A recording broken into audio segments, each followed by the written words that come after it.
हाय everyone, सभी का warm welcome है Y T your English tutor पे। सैटरडे है आज फिर से, और सैटरडे को अपने करते हैं अपनी टाइम ट्रैवल वाली क्लास। इस क्लास में मैं आपको टाइम में ट्रैवल करवा के आज से 50 या 100 साल पीछे ले जाऊंगा और उस वक्त की किसी न्यूज़ को आपके साथ डिस्कस करूंगा। छोटी सी न्यूज़ होगी 15 से 20 मिनट की, जिसमें ना केवल आप अपनी हिस्ट्री को जानोगे इंटरेस्टिंग तरीके से, बल्कि साथ ही साथ आप जानोगे कि उस वक्त की इंग्लिश कैसे लिखी होती थी। अगर आप सन 2022 की इंग्लिश भी पढ़ लेते हैं, 1950 में लिखा हुआ आर्टिकल भी समझ लेते हैं और 1905 की इंग्लिश न्यूज़ को भी समझने की हिम्मत रखते हैं, तो आप एक एक्सपर्ट रीडर हैं और यही आपका एग्जामिनर आपसे एक्सपेक्ट करता है। तो एग्जाम पर्पज से मैं इस क्लास को डिज़ाइन कर रहा हूँ। शुरू करेंगे आज की क्लास को 1972 की इस न्यूज़ के साथ, जब अमेरिका ने रखा था चांद पे दूसरी बार कदम। पहली बार तो शायद 68 में या 69 में रखा था, ये दूसरी बार है। आज का क्विज आपके सामने है। इस क्लास में जो भी सीखेंगे you will apply that knowledge on this quiz. Solutions इसके क्लास के लास्ट में करवाता हूँ। आइए क्लास को शुरू।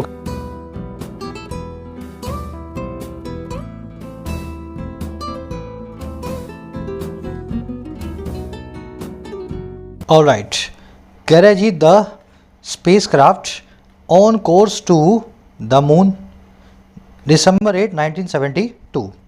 तो 1972 की न्यूज़ है कि एक स्पेस क्राफ्ट है, एक अंतरिक्ष विमान है। स्पेस क्राफ्ट क्या होता है? ऐसा क्राफ्ट, ऐसा विमान जो स्पेस में चलता हो, अंतरिक्ष में उड़ता हो।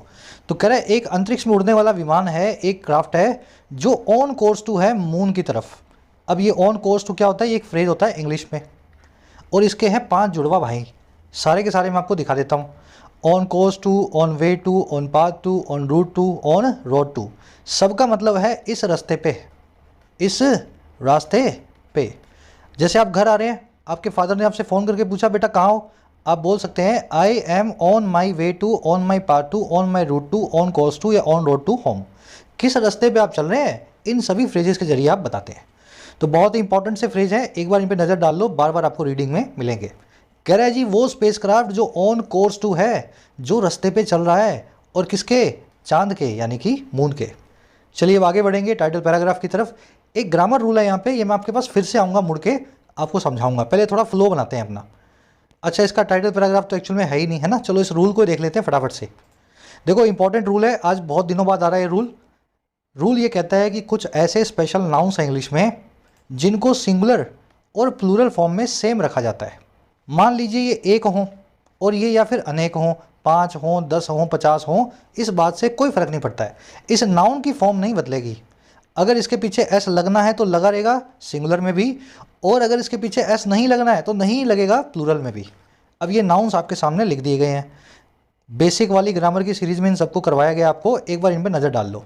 पहला नाउन है spacecraft, aircraft, series, species, whereabouts, sheep, deer, cod and hair. अगर एक विमान है तो भी एयरक्राफ्ट, अगर 1000 विमान है तो भी एयरक्राफ्ट। 1000 एयरक्राफ्ट ही लिखना है, एयरक्राफ्ट नहीं लिखना। अगर एक श्रृंखला है, एक सीरीज है तो भी सीरीज, 10,000 है तो भी सीरीज। अगर एक प्रजाति है तो भी स्पीसीज, अगर बहुत सारी प्रजातियां हैं तो भी स्पीसीज। आ रही बात समझ में? वेयर अबाउट का मतलब होता है अता पता। अगर एक आदमी का अता पता पूछ रहे हो तो भी वेयर अबाउट ही लिखना है, बहुत सारे का भी पूछ रहे हो तो भी वेयर अबाउट लिखना है। अब ध्यान देना, जिसके पीछे एस आ रहा है सिंगुलर में भी आएगा और प्लूरल में भी आएगा, और जिसके पीछे एस नहीं आ रहा, जैसे एयरक्राफ्ट के आगे एस नहीं आ रहा, तो सिंगुलर में भी नहीं आएगा और प्लूरल में भी नहीं आएगा। याद रखनी पड़ेगी ये चीज़ आपको। शीप का मतलब होता है भेड़, अगर एक भेड़ है तब भी शीप, अगर 10 भेड़ है तब भी शीप। डियर के साथ भी ऐसा ही होता है, हिरण की बात हो रही है। बालों के साथ भी ऐसा ही होता है, प्लूरल नहीं बनाया जाता इसको। और कॉड जो है, कॉड एक मछली है, ये एक हो चाहे अनेक हो। अब मैं आपको कुछ एग्जाम्पल दिखाता हूँ जो आपको एग्जाम में देखने को मिलेंगे। The TV channel has launched a new TV series. TV channel ने लॉन्च कर दिया है एक नई टीवी सीरीज़ को। सेंटेंस बिल्कुल सही है, लेकिन मान लीजिए सेंटेंस को आपका एग्जामिनर बना के देता तो वो क्या लिखता? द टीवी चैनल या the channel has launched three new series. अब ये सेंटेंस गलत है। क्यों गलत है? क्योंकि सीरीज़ नाम का कोई वर्ड इंग्लिश में है ही नहीं। सीरीज़ सिंगुलर भी सीरीज़ है, सीरीज़ प्लूरल भी सीरीज़ है, तो कितनी भी लॉन्च कर ले, यहाँ पे सीरीज़ लिखना गलत होगा। You will write it as series. बात आ रही है ना समझ में? प्रैक्टिकली बता रहा हूँ। एक सेंटेंस और देखो, human species evolve from single cell organisms. Human species जो है, आदमी की जो प्रजाति है, वो इवॉल्व हुई एक कोशिकीय ऑर्गेनिज्म से, ऐसी ऑर्गेनिज्म से जो सिंगल सेल से बनी हुई थी। अमीबा, प्रोटोजोआ, है ना। अब यहाँ तो एक ह्यूमन स्पीसीज़ की बात हो रही है, लेकिन अगर आप यहाँ लिखना चाहें ऑल स्पीसीज़, तब भी आपको स्पीसीज़ ही लिखना है, स्पीसीज़ नहीं लिखना, इसकी फॉर्म चेंज नहीं होगी, चाहे एक प्रजाति चाहे 1000 प्रजाति। वैसे ही India has procured an advance fighter aircraft, यहाँ पे एक ही एयरक्राफ्ट है तो आपको देखने में सही लगेगा, लेकिन यहाँ पे एन की जगह पे 100 लिख दूँ, 100 फाइटर एयरक्राफ्ट्स, तो क्राफ्ट्स गलत हो जाएगा, एयरक्राफ्ट वर्ड सिंगुलर और प्लूरल में सेम रहता है। तो इनकी फॉर्म याद कर लो, थोड़ा सा ट्रिकी कॉन्सेप्ट है लेकिन बहुत आसान है दिमाग में जब बैठेगा। आगे बात समझ में, चलो आज के क्विज में इसी पे क्वेश्चन आपसे पूछेंगे। अब जल्दी से इस आर्टिकल की वोकैब की तरफ बढ़ते हैं। छोटा सा आर्टिकल है, देख रहे हो, 10 मिनट का, सारी वोकैबलरी इसकी मैं आपको दिखा देता हूँ ताकि स्मूथली पढ़ सकें। उसी के साथ में जिन प्यारे प्यारे स्टूडेंट्स ने ऐप को डाउनलोड नहीं किया है, YT ऐप को डाउनलोड करो, आपकी अपनी ऐप है। फर्स्ट कमेंट में इसका लिंक रखा है इसी वीडियो के नीचे। ऐप पे आपको मिलेंगे courses for writing SSC and banking. Writing course में डिस्क्रिप्टिव लिखना सीखते हो, UPSC या किसी भी एग्जाम के लिए ऐसे summary report precis, almost 60 to 80 hours का कोर्स है। अच्छे ढंग से करोगे तो इंडिपेंडेंटली राइट करना सीख जाओगे इन इंग्लिश। ये कोड लग रहा है, इसको लगा करके आप फ़ायदा ले सकते हैं आज मिडनाइट तक 475 में। अभी इसका प्राइस बढ़ने वाले हैं नेक्स्ट मंथ से, उससे पहले फ़ायदा ज़रूर से लें। बैंकिंग कोर्स के अंदर आपको पूरा बैंकिंग का सिलेबस, क्लरिकल और PO, प्रीलिम्स और मेंस का प्लेंटी ऑफ प्रैक्टिस सेशंस के साथ में कवर करवाया जाता है। तो सही अप्रोच देख करके कैसे मार्क्स को बूस्ट करना है ये बैंकिंग कोर्स में सीख सकते हैं। इसी तरीके से SSC के कोर्स में SSC के सभी एग्जाम्स का प्रीलिम्स और मेंस आपको तैयार करवाया जाता है। एक एक वैरायटी के क्वेश्चन को डिटेल्ड अप्रोच के साथ में करना सिखाया जाता है। कोर्सेज से रिलेटेड कोई भी क्वेरी हो, ये टीम का नंबर है, आप इस पर व्हाट्सअप करके टीम से बात कर सकते हैं। ऐप का लिंक इसी वीडियो के फर्स्ट कमेंट में रखा हुआ है। चलो भी प्यारे बच्चों, ये अपनी वोकैब शीट है। वर्ड्स मिलेंगे इसमें 4, एक नया 3 पुराने। कल ये इंजेमिनेट वर्ड किया था लास्ट। इंजेमिनेट का मतलब होता है बार बार दोहराना, रीआइट्रेट करना, एम्फसाइज करना, हार्प ऑन करना। तो यहाँ तक कल हो चुका है ना। आज का वर्ड है मैकेनेशन। ये लिखा क्या गया है मशीनेशन, लेकिन बोला क्या जाता है मैकेनेशन। ये वर्ड कहाँ से आया है? ये आया है वेस्ट के पश्चिमी देशों के चाणक्य से, जिसका नाम था मैकियावेली। इटली का एक बहुत बड़ा कूटनीतिज्ञ था। तो मैकियावेली जो चाणक्य जैसा आदमी था, बहुत टेढ़ा आदमी था, और जो वो दांव पेच खेलता था, उन्हीं दांव पेचों को मैकियावेली के नाम पे बोलना शुरू कर दिया मैकेनेशन। आगे बात समझ में, आपकी टैक्टिक्स, आपके दांव पेच, जो टेढ़ी उंगली करके जो आप कॉन्स्पिरेसी करते हैं, दोज आर योर मैन्यूवर्स या machination. The party was accused of several machinations to secure the election. Party accuse of थी, पार्टी पे आरोप लगे थे कई सारे दांव पेचों के, मैकेनेशंस के, इलेक्शन को सिक्योर करने के लिए, मतदान को जीतने के लिए। समझ गए? ये वर्ड आर्टिकल में देखेंगे, इसका सिनोनिम आएगा मैन्यूवर। मैन्यूवर की स्पेलिंग देख लेना, इसकी स्पेलिंग पे हर बार हर एग्जाम में कुछ ना कुछ क्वेश्चन जरूर बनता है, लिख करके देखो तभी बैठेगी। मैनो ई यूवरे, मैनो ई यूवरे। चलो अगला वर्ड है आइसोलेटेड। आइसोलेटेड का मतलब है अलग थलग। ये आइसोलेट नाम की वर्ब से बना है, एडजेक्टिव फॉर्म होगी isolated. Capitalism has isolated the poor from the society. पूंजीवाद ने अलग थलग कर दिया है, आइसोलेट कर दिया है गरीब लोगों को, द पुअर को, सभी पुअर लोगों की बात हो रही है, द प्लस में एडजेक्टिव। तो सभी गरीब लोगों को अलग कर दिया है समाज से, सोसाइटी से। ये वर्ड आर्टिकल में आज आप देखेंगे। इसका सिनोनिम आएगा डिटैच। आइसोलेट करना, इंसुलेट करना, डिटैच करना, सेपरेट करना, एक ही बात है, अलग करना। चलिए अगला वर्ड है ऑफसेट। ऑफसेट का मतलब पता है क्या होता है? बराबर करना, काउंटर बैलेंस करना। जैसे ये एक तराजू है, ठीक है, यहाँ पे आपने 1 किलो के सेब रखे, तो यहाँ पे 1 kg का वेट रखना पड़ेगा आपको, तभी ये तराजू बराबर होगी। यहाँ पे एप्पल, यहाँ पे वेट है ना। तो ये आप कर रहे हो एप्पल्स को काउंटर बैलेंस या ऑफसेट वेट के साथ में। तो दो चीज़ों को जब बराबर करते हो, भरपाई करते हो एक चीज़ की दूसरी चीज़ के साथ में, तो आप ऑफसेट करते हैं। Your virtues can not offset your vices. आपके गुण आपकी बुराइयों को बराबर नहीं कर सकते हैं, काउंटर बैलेंस या, समझ गए ना, वो नहीं कर सकते हैं। बुराइयां आपकी अपनी जगह है, अच्छाइयां आपकी अपनी जगह है, दोनों को आपस में भिड़ा के ऑफसेट करने की जरूरत नहीं है। तो ऑफसेट को मेकअप फॉर या कंपेंसेट फॉर भी बोलते हैं। आज मेकअप फॉर नाम की फ्रेजल वर्ब आर्टिकल में देखेंगे, किसी चीज़ की भरपाई करना। लास्ट फ्रेजल वर्ब है ब्रेक आउट ऑफ। इसका मतलब होता है चंगुल से निकलना। अगर आप गरीब लोग हैं, गरीब हैं, आप चाहते हैं मैं गरीबी से बाहर निकलूं, जॉब पकड़ूं, कुछ पैसा कमाऊं, परिवार को संभालूं, तो आप पता है क्या चाहते हैं? You want to break out of poverty. Example दे रहा हूँ मैं, गरीब किसी को नहीं बोल रहा हूँ। गरीब आदमी या तो दिमाग से होता है या दिल से होता है ना। चलो ब्रेक आउट ऑफ को आर्टिकल में देखेंगे। इसका मतलब है चंगुल से बाहर निकलना, फ्ली करना, लीव करना या स्केप करना। Education has helped millions break out of poverty. Education ने हेल्प किया है दसियों लाख लोगों को चंगुल से बाहर निकलने में, पॉवर्टी के यानी कि गरीबी के। 5-4 वर्ड्स हैं, डिटेल में हो गए हैं। अब आ जाओ आर्टिकल पे। समरी देने की ज़रूरत नहीं है, एक न्यूज़ क्लिपिंग है ये रिपोर्टिंग टोन के अंदर। इसमें बताया गया कि अमेरिका का एक लूनर मिशन है जो 1972 के अंदर अर्थ से निकला और लून की तरफ यानी लूना की तरफ यानी कि जो है मून की तरफ चला। तो ये कैसे कैसे चलेगा, कैसे जाएगा, कौन इसकी जर्नी में कौन कौन लोग होंगे, इस आर्टिकल में आपको बताया गया है। प्यारा आर्टिकल है, शुरू करते हैं। कह रहा है जी, the Apollo 17 lunar landing mission got off to a perfect though delayed start today and the 3 astronauts on board were soon out of the earth orbit and streaking towards the moon. Sentence जरूर पुराना है लेकिन आसान नहीं है पढ़ने में, कोशिश करके देखो, मज़ा आएगा आपको। कह रहा है जी, जो अपोलो 17 लूनर लैंडिंग मिशन है, इस मिशन का नाम है अपोलो 17। लूनर मतलब मून, लैंडिंग आप जानते हैं, मिशन मतलब समझ गए। तो ये जो मिशन है ना चांद तक पहुंचने का, ये गॉट ऑफ कर गया। गॉट ऑफ का मतलब क्या होता है? उड़ान भरना, टेक ऑफ करना, है ना, शुरू होना, कि कहीं से निकलना जो आगे के सफ़र के लिए। तो ये जो आपका मिशन है ये शुरू हो गया, ये निकल पड़ा एक परफेक्ट, हालांकि डिलेड स्टार्ट पे। अरे बात समझ में, स्टार्ट तो हुई, थोड़ी सी डिलेड भी हुई, लेकिन हुई इसकी बिल्कुल परफेक्ट। और कब हुआ है सारा काम? ये सारा काम हुआ है आज ही, टुडे। और कह रहे 3 एस्ट्रोनॉट जो हैं, एस्ट्रोनॉट को हिंदी में देख लेना क्या बोलते हैं यार, मैं अच्छे से याद नहीं कर पा रहा हूँ, है ना, अंतरिक्ष यात्री बोल दो। जो 3 अंतरिक्ष यात्री हैं जो ऑन बोर्ड है, ऑन बोर्ड का मतलब क्या होता है? इस एयरक्राफ्ट पे सवार है। कह रहे ऑन बोर्ड ये अंतरिक्ष यात्री जो है ना, ये जल्दी ही आउट ऑफ हो गए थे अर्थ के ऑर्बिट से, ज़मीन के कक्ष से। जिस कक्ष में, जिस ऑर्बिट में ज़मीन घूम रही है, अर्थ यानी कि धरती घूम रही है, उससे ऑर्बिट से बाहर निकल गए थे। और ये तीनों के तीनों ये एस्ट्रोनॉट्स स्ट्रीक टुवर्ड कर रहे थे, वर स्ट्रीकिंग टुवर्ड, और किसकी तरफ? मून की तरफ यानी कि चंद्रमा की तरफ। आगे बात समझ में? सिंपल है, अब तो सिंपल लग रहा होगा, वैसे थोड़ा सा टेढ़ा सा जो है सेंटेंस है। मिशन की वर्ब है गॉट ऑफ, मिशन शुरू हुआ, मिशन ने सफ़र को शुरू किया एक परफेक्ट स्टार्ट के साथ में। और एस्ट्रोनॉट्स जो थे वो जल्दी ही अर्थ के ऑर्बिट से बाहर आ गए और स्ट्रीक टुवर्ड करने लगे, आगे की तरफ बढ़ने लगे। स्ट्रीक टुवर्ड का मतलब होता है सीधी रेखा में, नाक की सीध में आगे जाना। तो नाक की सीध में आगे बढ़ने लगे मून की तरफ यानी चांद की तरफ। चलो, एस्ट्रोनॉट्स की 2 वर्ब है, पहली वर्ब है वर लिंकिंग वर्ब, दूसरी वर्ब है were streaking past continuous tense में। They were out of the earth orbit, they were streaking towards the moon. Got off आपने देख लिया। ऑन बोर्ड का मतलब होता है जो साथ में हो, जो टुगेदर हो, या फिर जो किसी व्हीकल पे सवार हो।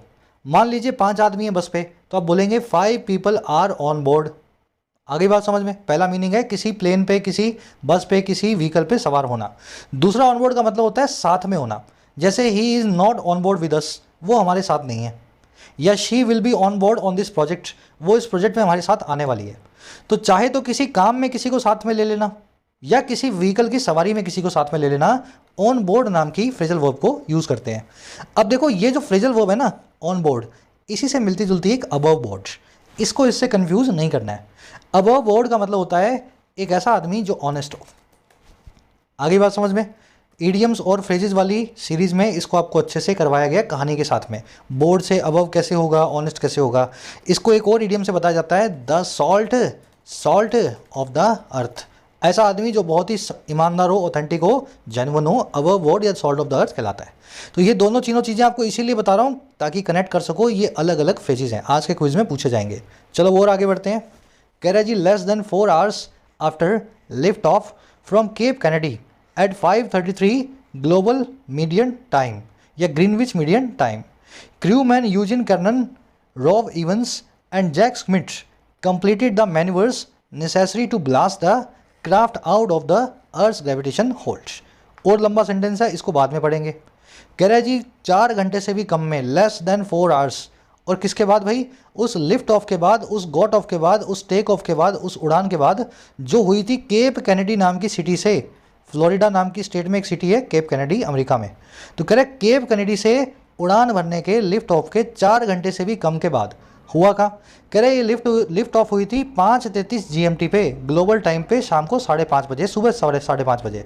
हुआ ये कि इस एयरक्राफ्ट पे जो क्रू मैन थे, इसको चलाने वाले जो लोग थे, जिनके नाम है पहला शख्स ये, दूसरे महानुभाव ये, और तीसरे महाशय ये।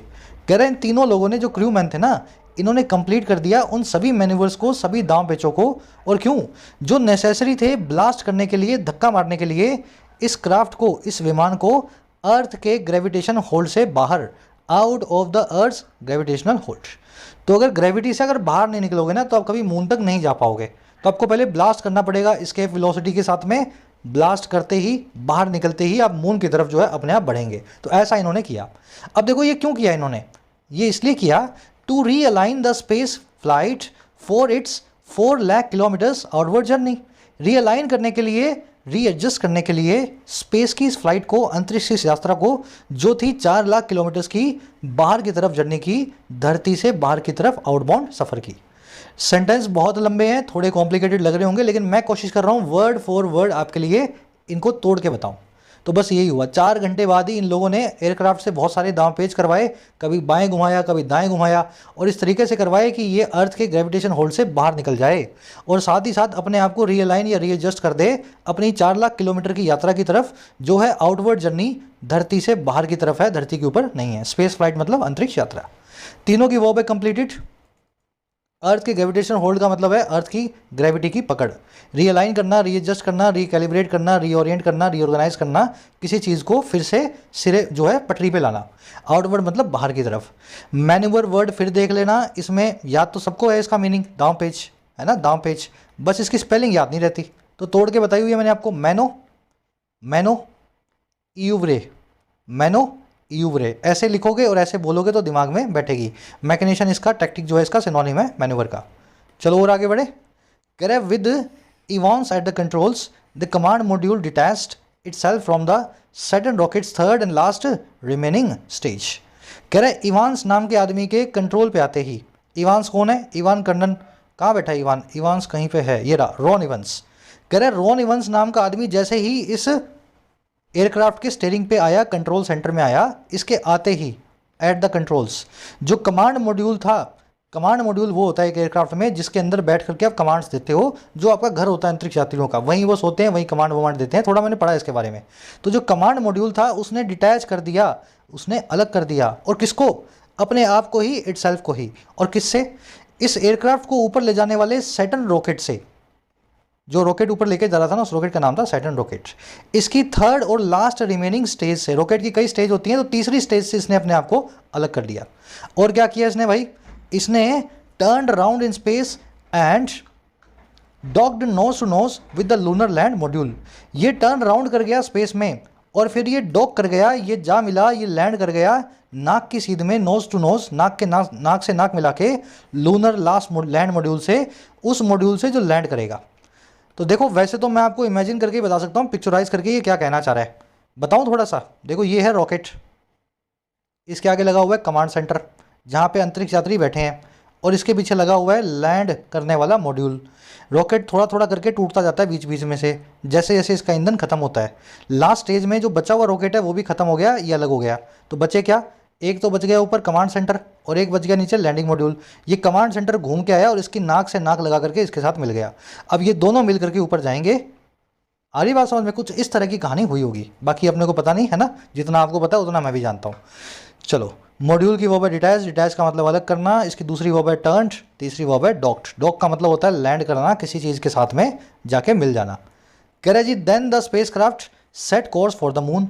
कह रहे फिर स्पेस क्राफ्ट ने सेट कोर्स फॉर किया, ये रास्ते पे निकल गया, सेट कोर्स फॉर या सेट पाथ फॉर मून के, यानी कि चांद के। कह रहे जी Apollo 17 was going so smoothly that a course correction scheduled for 9:18 AM और 19:14 IST वॉज कैंसल्ड। कह रहे जी जो स्पेस क्राफ्ट था ना, ये तो हो गया। कह रहे अपोलो 17 जो ये मिशन था, ये जो पूरा जो ये क्राफ्ट था, ये इतना स्मूथली जा रहा था, इतना प्यार से चल रहा था मक्खन की तरह, कि हुआ ये कि एक कोर्स करेक्शन जो थी ना, कोर्स करेक्शन क्या होता है, आपके रास्ते के अंदर करेक्शन, एक एडजस्टमेंट।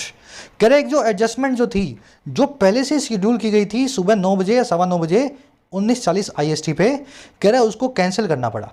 भाई एडजस्टमेंट की जरूरत ही नहीं पड़ी, इतने प्यार से चल रहा था मक्खन की तरह, ऐसे जा रहा था कि सुबह वाली एडजस्टमेंट को कैंसिल करना पड़ा।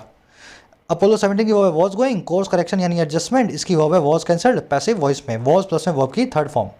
कह रहा है जी the astronauts had fired an extra strong and accurate blast off their rocket to break out of the earth orbit toward the moon. कह रहा है एस्ट्रोनॉट्स ने फायर कर दिया था, वो फायर कर चुके थे एक ज़रूरत से ज़्यादा स्ट्रॉन्ग और accurate blast off their rocket को, अपने रॉकेट के एक बहुत बड़े ब्लास्ट को। तो जोर से इनको धक्का मिला, रॉकेट को इन्होंने ब्लास्ट करवाया, एक्स्ट्रा स्ट्रॉन्ग ब्लास्ट था, एक्यूरेट था। और क्यों करवाया भाई? ताकि ब्रेकआउट ऑफ किया जा सके, ताकि चंगुल से निकला जा सके। ब्रेकआउट ऑफ करना, चंगुल से निकलना, और किसके? अर्थ के ऑर्बिट के, अर्थ के ग्रेविटेशनल होल्ड के। और किसकी तरफ किया जा सके? चंगुल से निकल के जाया जा सके टुवर्ड द मून, यानी कि चांद की तरफ। और ये सारा काम कैसे हुआ? Going a little faster than originally plan to make up for lost time. थोड़ा सा लिटिल फास्टर जाते हुए, थोड़ा सा और तेज़ी से चलते हुए जो ओरिजिनली प्लान था उस स्पीड से। और क्यों? ताकि ये मेकअप फॉर कर पाए, भरपाई कर पाए, ऑफसेट कर पाए, काउंटर बैलेंस कर पाए खोए हुए वक्त को, जितना ये देरी से शुरू हुआ था। तो ऊपर आपको बताया ना डिलेड स्टार्ट हुई थी इसकी, घंटा आधा घंटा लेट हुआ होगा। तो उस टाइम को पूरा करने के लिए, ताकि शेड्यूल पे पहुंचे जहाँ भी पहुंचना है, इसने एक्स्ट्रा फायर किया और तेज़ी से मून की तरफ बढ़ने लगा। आ रही है ना कहानी समझ में? एस्ट्रोनॉट्स की वर्ब है हैड फायर्ड। ब्रेकआउट ऑफ करना, फ्ली करना, लीव करना, एस्केप करना, किसी के चंगुल से छूटना। चलो, मेकअप फॉर करना, किसी चीज़ की भरपाई करना। आपकी अच्छाइयाँ आपकी बुराइयों की भरपाई नहीं करेंगी। Makeup for, compensate for, counter balance या ऑफसेट नहीं करेंगी। चलिए लास्ट सेंटेंस है, छोटा सा आर्टिकल था। करेजी astronauts partially turned the radar communication off for a well earned 5 hours of sleep। करें जो एस्ट्रोनॉट्स हैं, पार्शली इन्होंने टर्न कर दिया रेडार कम्युनिकेशन को। और कैसे कर दिया? टर्न कर दिया ऑफ। पार्शली मतलब आंशिक तौर पे। तो धरती से संपर्क इन्होंने आंशिक तौर पे बंद कर दिया। थोड़ा बहुत संपर्क होगा, एक्टिवली नहीं होगा, पैसिवली थोड़ा सा कम्युनिकेशन कर रहे होंगे। और क्यों कर रहे होंगे? थक गए बेचारे। 5 घंटे की वेल अर्न लीव जो है स्लीप के लिए, ऐसी नींद के लिए जो ये डिजर्व करते थे, वेल अर्न जो है करते थे। तो हो सकता है ये पूरा काम जो है फिजिकली और मेंटली बहुत चैलेंजिंग हो किसी भी एयरक्राफ्ट को उड़ाना। तो ये जैसे ही ऊपर गए 4-5 घंटे में थक गए और इन्होंने 5 घंटे की नींद लेने के लिए अपने मोबाइल एंटेना को, रेडार एंटेना को बंद कर दिया। चलिए, एस्ट्रोनॉट्स की वर्ब है turned. Well earn, well deserved, जो चीज़ आपने खुद से कमाई हो, बहुत आप उसके लायक हो। चलिए, सिंपल सा आर्टिकल यहीं रैपअप करेंगे। 15 मिनट का आर्टिकल था, 15 से 20 मिनट का। एक ग्रामर कॉन्सेप्ट था जो हमने ऊपर छोड़ा है, आपको जगह जगह उसके मार्क्स मिलेंगे। कॉन्सेप्ट मैं आपको दिखा देता हूँ, सबको आता है, मुझे इस चीज़ का विश्वास है, इस कॉन्सेप्ट को कई बार कर चुके हैं। कॉन्सेप्ट ये है कि नेम ऑफ प्लैनेट्स, और ना केवल planets, name of celestial bodies. Celestial bodies क्या होती हैं? सितारे, ग्रह, पुच्छल तारे, कोई भी ऐसा जो समझ गए ना, स्पेस के अंदर कोई भी जो बॉडी होती है उसके आगे कभी भी द ना लगाया जाए। कभी भी मंगल के आगे, कभी भी बुध के आगे, है ना, प्लूटो के आगे, सन के आगे, या कोई भी सितारे के आगे आपको द नहीं लगाना है। बस इसकी एक छोटी सी एक्सेप्शन है, अर्थ, सन और मून के आगे हमेशा द लगेगा। इन तीन के आगे क्यों लगेगा? क्योंकि इनके साइंटिफिक नेम कुछ और हैं, टेरा, लूना और हीलियोस। अगर साइंटिफिक नेम लगाओ तो द की ज़रूरत नहीं है इन तीनों के आगे भी, लेकिन इनको हम प्यार से मून, चंदा मामा, सन और अर्थ बोल देते हैं, इसलिए इन तीनों के आगे द लगा के इनको डेफिनेट बनाया जाता है। तो इस कॉन्सेप्ट को याद रखना, सेलेस्टियल बॉडी के आगे द नहीं लगेगा, जिनके भी साइंटिफिक नाम हम यूज़ करते हैं, अर्थ, सन और मून के आगे जब भी लगाओगे द लगेगा। तो ये कॉन्सेप्ट आपको जगह जगह दिखेगा, देख रहे हो, यहाँ लिख रहा है द अर्थ के आगे द, यहाँ लिख रहा है मून के आगे द, ठीक है, यहाँ लिख रहा है फिर अगेन अर्थ के आगे द। वैसे ये ग्रेविटेशन होल्ड की बात हो रही है, फिर कहीं और भी मिलेगा आपको, यहाँ लास्ट में मिल जाएगा मून के आगे द, सन आएगा तो सन के आगे भी मिल जाएगा। तो ग्रामर कॉन्सेप्ट वही है, आज से 50 साल पहले भी वही थे, आज से 50 साल बाद भी वही रहेंगे। जल्दी से अपने क्विज पे आ जाओ। पहला क्वेश्चन आपसे पूछा है, इनमें से कौन सी चीज़ सच नहीं है अपोलो 17 लूनर एयरक्राफ्ट मिशन को लेकर के? अच्छा क्वेश्चन है, सब लोग खुद से ट्राई करो। मैं 10 सेकंड के लिए, 5 सेकंड के लिए यहाँ पॉज कर रहा हूँ, वीडियो को पॉज करके खुद से आपको ट्राई करना है। बैक कर लो, बैक करना चाहो तो देख लो आराम से। पहली बात यह है कि ये 4 लाख किलोमीटर की जर्नी पे था मून की तरफ। दूसरी बात यह है कि सैटर्न रॉकेट की तरफ जो है ड्रिवन था, उसकी सैटर्न रॉकेट के जरिए जा रहा था ऊपर। तीसरी बात यह है कि केप कैनेडी नाम के शहर से इसने टेक ऑफ किया, उड़ान भरी। और चौथी बात यह है कि सन के ऑर्बिट से ब्रेक आउट ऑफ करना, चंगुल से बाहर निकलना, इसकी एक मेजर हडल थी। भाई चौथी बात गलत है, सन के ऑर्बिट से नहीं, अर्थ की ऑर्बिट से निकलना इसकी मेजर हडल थी। D is not correct, it is false. तो ये फॉल्स है, आपका आंसर बन जाएगा। अगला आपके पास फ्रेजल वर्ब पूछी गई आपसे, ब्रेक आउट ऑफ का मतलब क्या होता है? लिख दो यहाँ पे, मीनिंग बताने की ज़रूरत नहीं है, कमेंट सेक्शन में मैंने आंसर में फर्स्ट कमेंट में डाल दिया है, जाके चेक कर लेना। थर्ड इडियम आपसे पूछिए, अब बोर्ड का क्या मीनिंग है, ऑलरेडी आप जानते हैं। चौथे में आपसे पूछा है मैकेनिशन नाम के वर्ड का सिनोनिम बताओ। मेकअप फॉर है, मैन्यूवर है या आइसोलेटेड है? ऑफकोर्स इसको भी आप ऑलरेडी जानते हैं। पाँचवें और छवें में 2 एरर्स मिलेंगी आपको। पहली एरर आपको यहाँ कहीं मिल सकती है और एक एरर शायद मैंने इस वर्ड के आसपास कहीं पे छोड़ी है, तो ढूंढो तो जाने, है ना। कोशिश करो 6 क्वेश्चंस के आंसर रखे हैं इसी वीडियो के फर्स्ट कमेंट में, जाके चेक कर लो। आउट ऑफ 6 कितने मार्क्स मिले जरूर से बताना। ये क्लासेज अच्छी लग रही हैं, कंटिन्यू की जाए या नहीं की जाए, ये भी कमेंट्स में बताना। वीक में एक बार जरूर आपको टाइम ट्रैवल करवा के पास्ट में 50, 100, 150 साल पुरानी न्यूज़ को रीड करवाएंगे। चलिए क्लास को रैपअप करेंगे। कोर्सेज अवेलेबल हैं ऐप पे, जाके फ़ायदा ले सकते हो। टाइम रहते ही कोर्सेज का फ़ायदा लेना है, ऐसा ना हो लास्ट मोमेंट पे आकर के आप मैसेज करें सर 15 दिन रह गए, 1 महीना रह गया। अभी जब वक्त है पढ़ने का तो पढ़ाई पे पूरा ध्यान दो। कंटेंट सारा अवेलेबल है एप्लीकेशन पे, राइटिंग का, एसएससी का और बैंकिंग का। ऐप को जाओ, कमेंट सेक्शन से डाउनलोड करो, फर्स्ट कमेंट से लिंक रखा है। कोई भी क्वेरी हो, ये नंबर है व्हाट्सएप का, टीम से आप मैसेज करके बात कर सकते हैं व्हाट्सएप पे।